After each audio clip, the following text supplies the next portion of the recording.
that's good intelligence, right? So you might not have the use of the word meager sort of threw me off. But the idea is, yes, meager in terms of quantity, but the quality of the information from human intelligence collection is substantially, I don't want to say better, but it's substantial information. It's information directly perceived, directly witnessed from the intelligence agent that's given back and incorporated back into the system, given all the training that they have, right? So I don't want it to be, no, it's just about tech int. There's let me take a quick side step here. I was watching this doesn't seem like it's going to have any relevance, but I was watching the Pixar story like a month or so ago.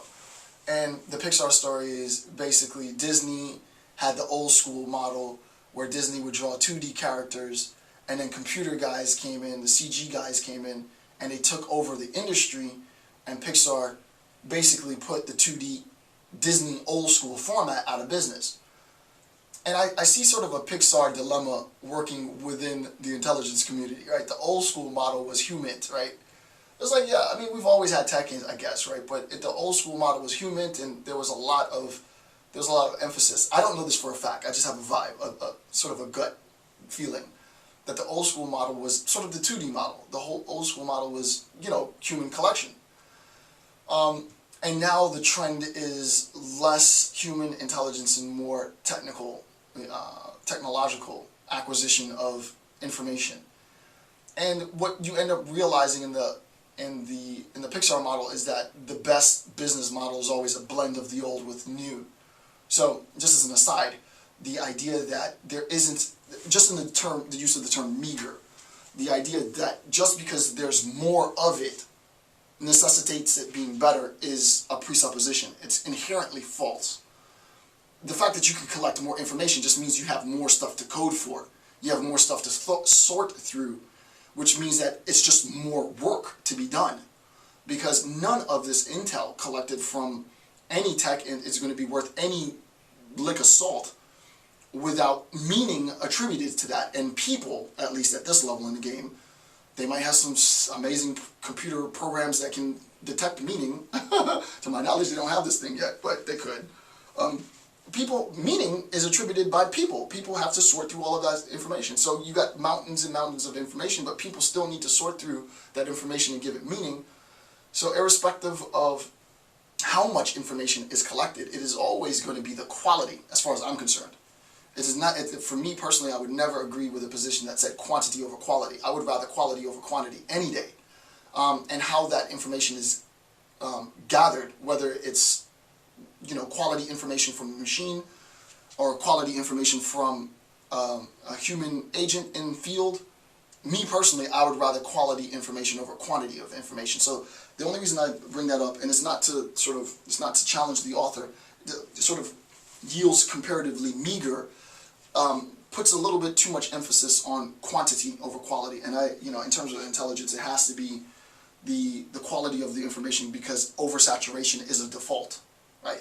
The intelligence community defaults to oversaturation of information, much of which has absolutely nothing to do with the task at hand, right? So they have to sort through the crap to get to what's really important, right? So it's always going to be quality over quantity, as far as I'm concerned. The last paragraph on page 5. The relevance and cost for sustaining tech is, quote, questionable in helping the United States understand such contemporary global concerns like China's burgeoning economic might. This comes from page 17. Note, potential concerns for national security are in no sense limited to those factors which are identifiable by TechInt, right? The basic idea is simple. You cannot buy national security. You can't buy it.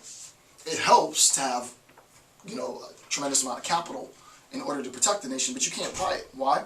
How are we going to come to identify the role of economic might in terms strictly of TechInt?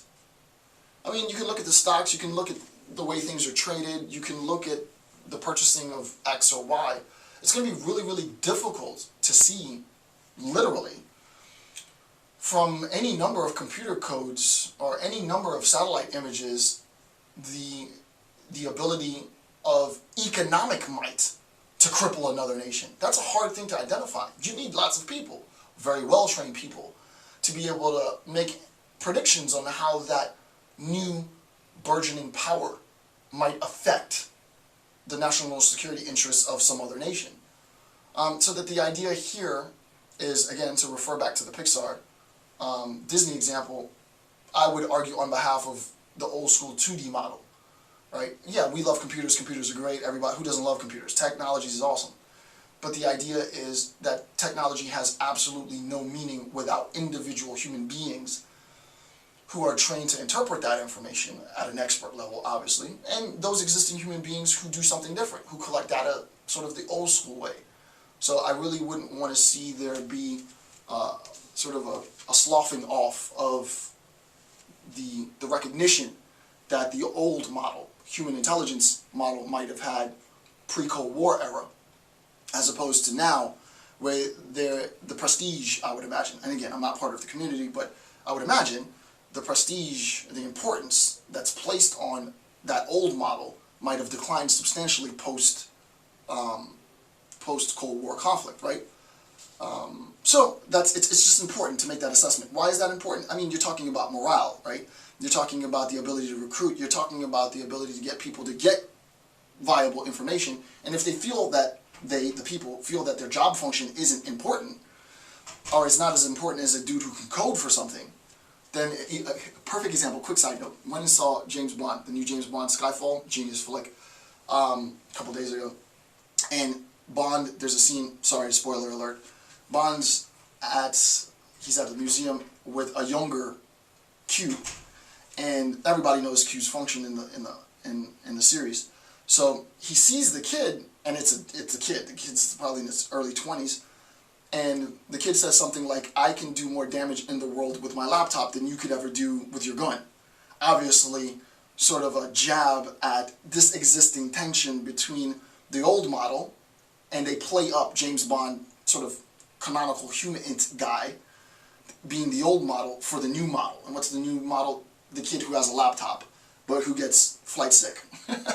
He can't travel abroad, right? There's an existing tension, and this is not a tension unique to the United States. Again, I tried to give a global presentation.